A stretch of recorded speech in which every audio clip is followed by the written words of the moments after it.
大家好，我是阿信助教。我们继续来处理对讲机的问题。上一集我们把电锁开不了的问题解决了，那这一集呢，我们要来处理杂音的问题。先给各位听一下这个杂音长什么样子，有没有？我光听这个声音就可以推测，这应该是线路里面有某个地方接触不良。我会这么想是因为我以前做过一集消除电话线杂音的影片。那个杂音跟刚才听到的声音几乎一模一样。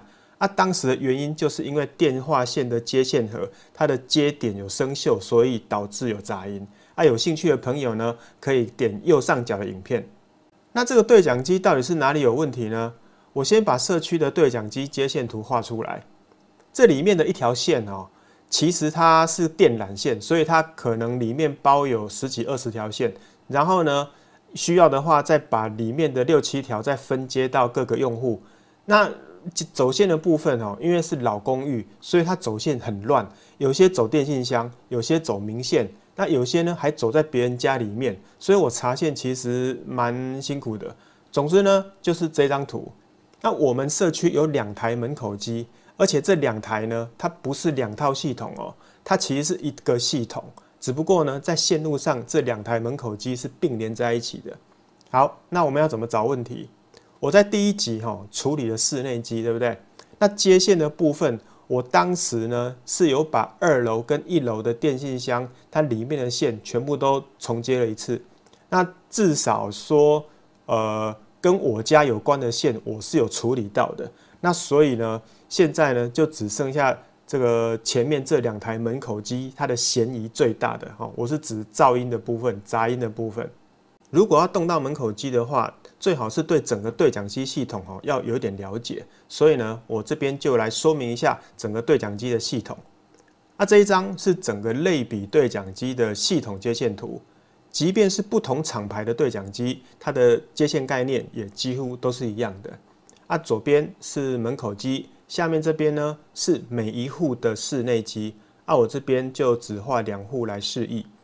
在这个系统里面门口机它需要吃12伏特的直流电跟24伏特的交流电，所以这边会有正负极。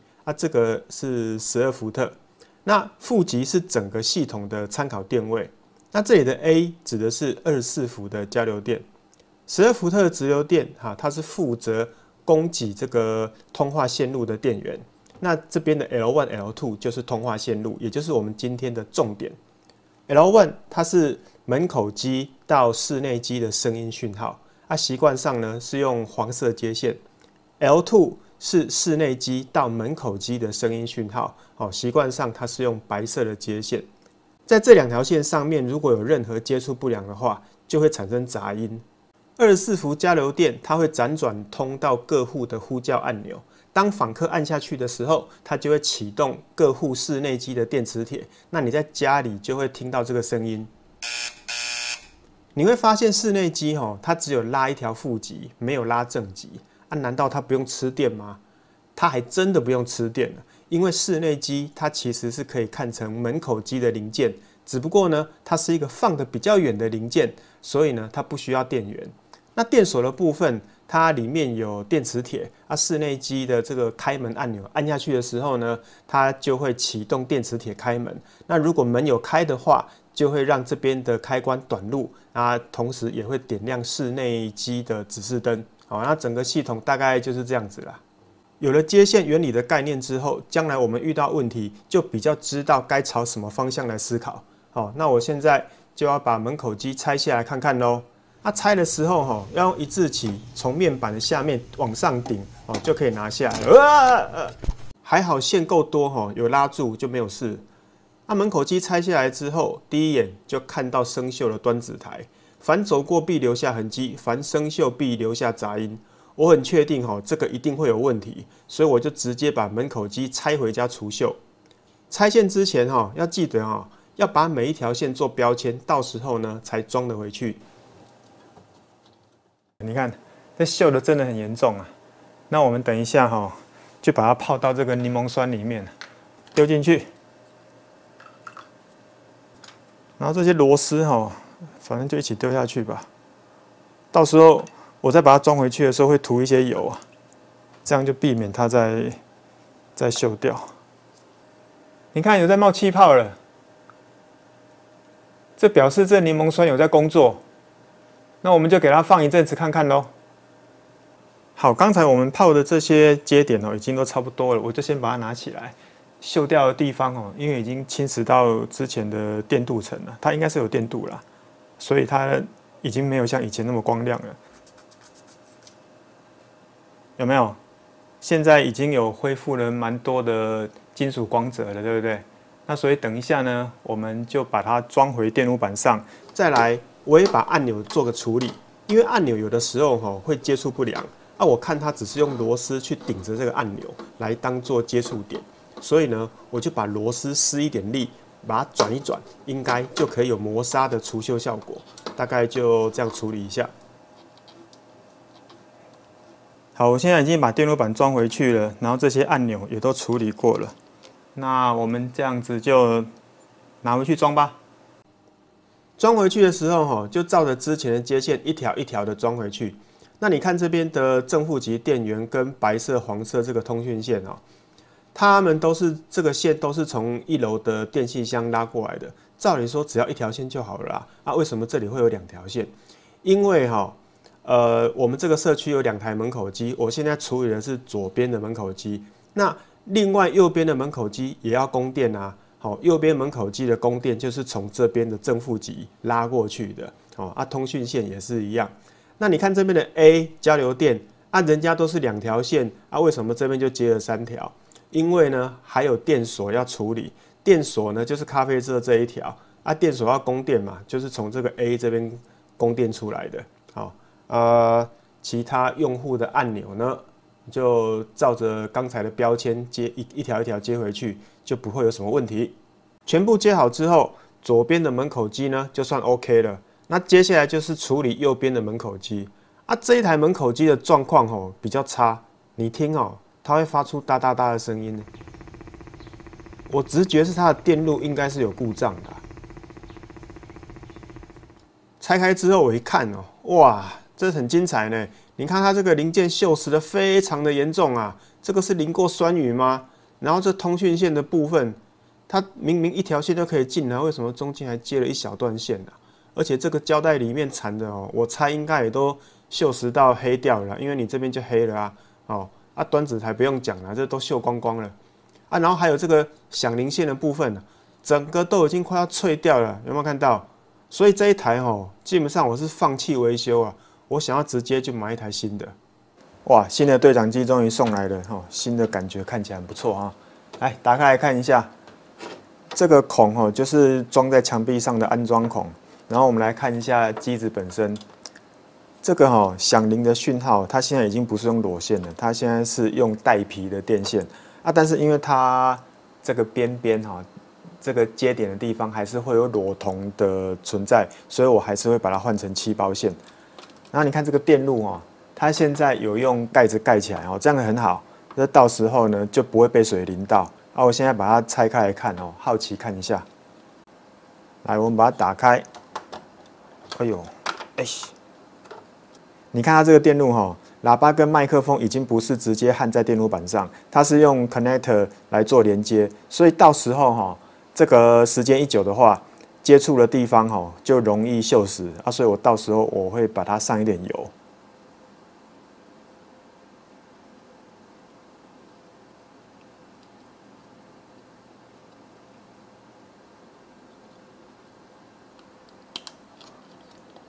那我们现在呢，里面的油上好了，外面的响铃线呢，也都用7包线弄好了。那接着我们就把它装进去吧。安装之前要先把旧的框拆下来，然后这里的每一条线都要做标示，才知道谁是谁。好，等一下我们拆的时候要先把电源正负极先拆掉，然后呢，还有这个24伏的 AC 把它拆掉。我们先拆24伏 AC， 那这个拆下来这边要用胶带绑起来，免得那24伏到处乱碰。先把它拿起来。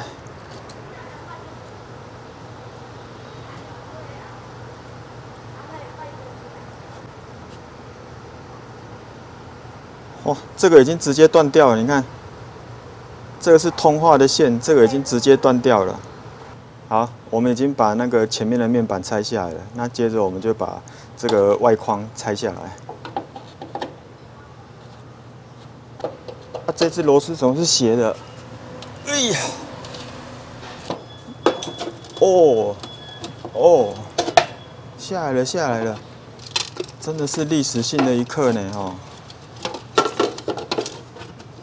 用了30年的对讲机，里面就是这副德性。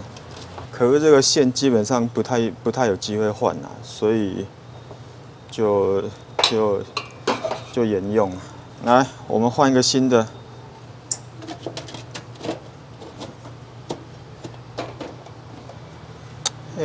刚刚好。我们把框装上去，看起来就比较好看一点。这两条transmit 跟 receive 的线啊，你看这个 T 这一条，它这里跟这里有很明显的锈蚀的痕迹，而且呢，它的线皮是没有破掉的，它是从里面锈出来的。我不确定它线皮是不是曾经有破过啊。总之，它这边已经出现绿色了，有没有？这边有一个绿色，这边有个绿色，表示说它里面已经有锈蚀的现象。所以等一下呢，我们线要从这边把它剪掉，然后从这边再接续。好，我们现在线已经全部都接好了这个接线的过程呢是还蛮漫长的。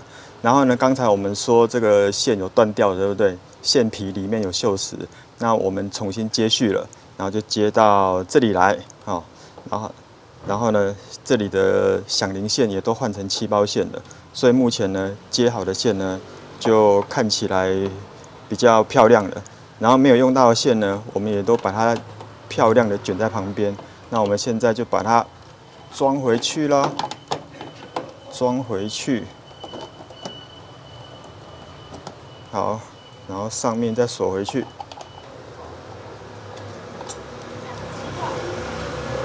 好，这样就大功告成了。装好之后，对讲机果然就再也没有出现怪声音了。但是我们最关心的杂音有没有消失呢？现在2台门口机都弄好了。我们就去楼上听一下室内机的收音品质吧。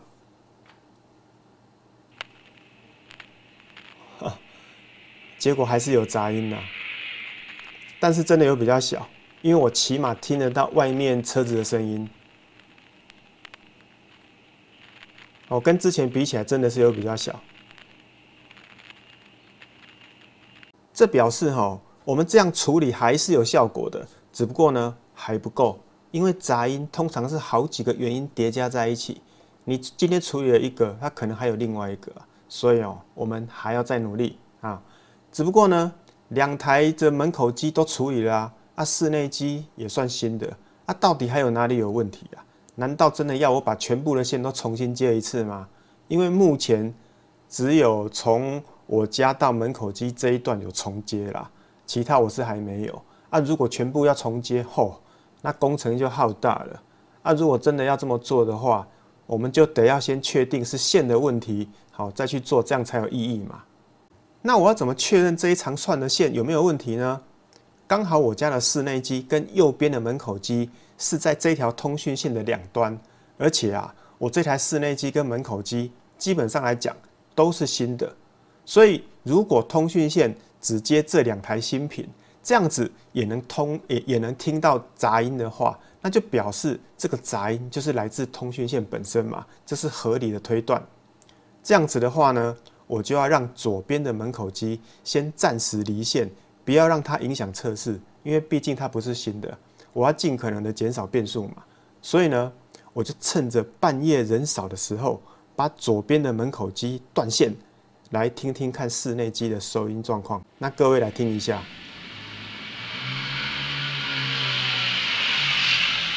有没有？话筒里面的声音超级清楚的啦，完全没有沙沙沙的声音。这一点有点出乎我意料之外。我原先以为墙壁里面有这么长的通讯线，它的嫌疑最大，结果竟然不是它。如果是这样的话，唯一的嫌疑人就只剩下左边的门口机了。现在就只剩下他还没有接受全身健康检查，不然我就再将左边的门口机再接回来试试看。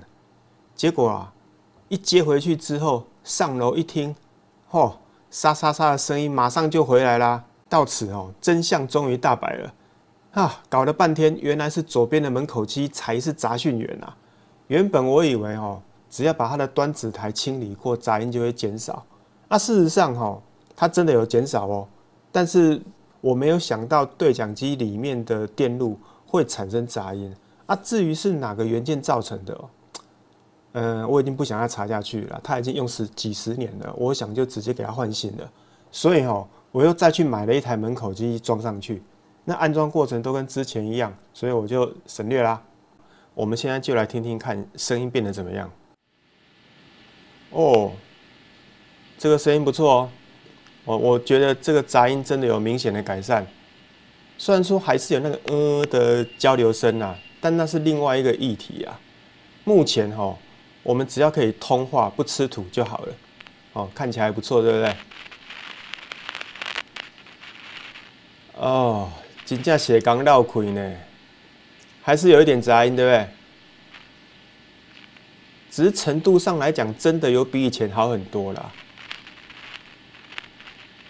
以前的杂音是真的没办法通话，那现在这个是听起来是间歇性的出现的哦。对啊，我还是可以听到外面摩托车的声音啊。好。讲那么多，其实就是杂音还没有完全消除啦。我承认，我推测是话机里面的挂钩开关接触不良所导致的，所以我就把话机拆开给各位看哦，就是这个开关。好，那我们要怎么样处理这个开关里面的接点哦？因为这个接点在里面，所以呢，我们必须要把这一支把它拔开，才能够处理里面有锈蚀的地方。好，那我们现在就把它拔开哈，这上面有一个卡榫，我们把它拔起来，有没有？这样就拔开了，有没有？好，就拔起来了。然后把它拿起来。等一下，我们里面就用接点清洁剂把它涂一涂。我们把这个接点这样子直接擦一擦会比较容易把氧化的地方把它弄干净。你要直接从外面喷不好喷呐。这个也要清一下因为这个弹片会喷，所以我用弹簧把它套着。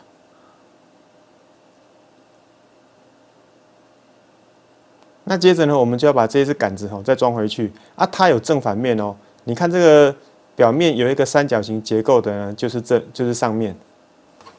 那我们现在就把它装回去。